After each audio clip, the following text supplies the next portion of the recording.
ನಮಸ್ಕಾರ ಸ್ನೇಹಿತರೆ, ನಾನು ನಿಮ್ಮ ಕೆ ಅನಂತು. ಶ್ರೇಷ್ಠವಾದ ಧರ್ಮ ಯಾವುದು? ದೇವರು ಅಂದರೆ ಯಾರು? ಯಾರನ್ನು ಸ್ತುತಿ ಮಾಡಿದರೆ ಮನುಷ್ಯನ ಕಷ್ಟಗಳು ನಿವಾರಣೆಯಾಗುತ್ತದೆ? ಯಾವ ಜಪ ಶ್ರೇಷ್ಠವಾದ್ದು? ಹೀಗೆ ಧರ್ಮರಾಜನು ಶರಶೆಯಲ್ಲಿ ಮಲಗಿದ್ದ ಭೀಷ್ಮಾಚಾರ್ಯನು ಕೇಳಿದ ಸಂದರ್ಭದಲ್ಲಿ ಮೂಡಿಬಂದ ಶ್ರೇಷ್ಠ ಶ್ಲೋಕಗಳೇ ಶ್ರೀ ವಿಷ್ಣು ಸಹಸ್ರನಾಮ ಶ್ಲೋಕ. ಸರ್ವ ದುಃಖಗಳನ್ನು ನಿವಾರಿಸುವ, ಕಷ್ಟಗಳಿಂದ ಮನುಷ್ಯನನ್ನು ಕಾಪಾಡುವ ಅತ್ಯಂತ ಶ್ರೇಷ್ಠವಾದ ಶ್ರೀ ವಿಷ್ಣು ಸಹಸ್ರನಾಮ ಶ್ಲೋಕದಲ್ಲಿ 108 ಶ್ಲೋಕಗಳಿದ್ದು, ಪ್ರಾರಂಭದಿಂದ ದಿನಕ್ಕೆರಡು ಶ್ಲೋಕ ಮತ್ತು ಅರ್ಥವನ್ನು ತಿಳಿಸುವ ವಿಡಿಯೋವನ್ನು ಬಿಡುಗಡೆ ಮಾಡ್ತಾ ಇದ್ದೇನೆ.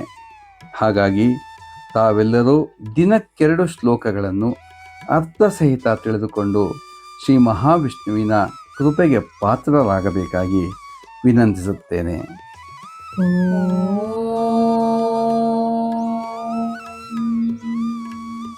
ಶುಕ್ಲಾಂಬರಧರಂ ವಿಷ್ಣುಂ ಶಶಿವರ್ಣಂ ಚತುರ್ಭುಜಂ ಪ್ರಸನ್ನವದನಂ ಧ್ಯಾಯೇತ್ ಸರ್ವವಿಘ್ನೋಪಶಾಂತಯೇ.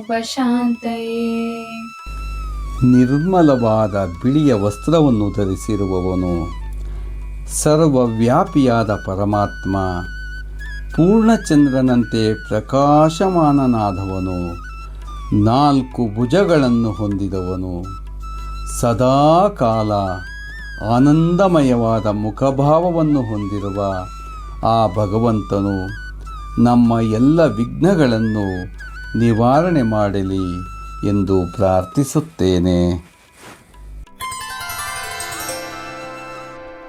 ನಾರಾಯಣಂ ನಮಸ್ಕೃತ್ಯ ನರಂ ಚೈವ ನರೋತ್ತಮಂ ದೇವೀಂ ಸರಸ್ವತೀಂ ವ್ಯಾಸಂ ತತೋ ಜಯಮುದೀರಯೇತ್.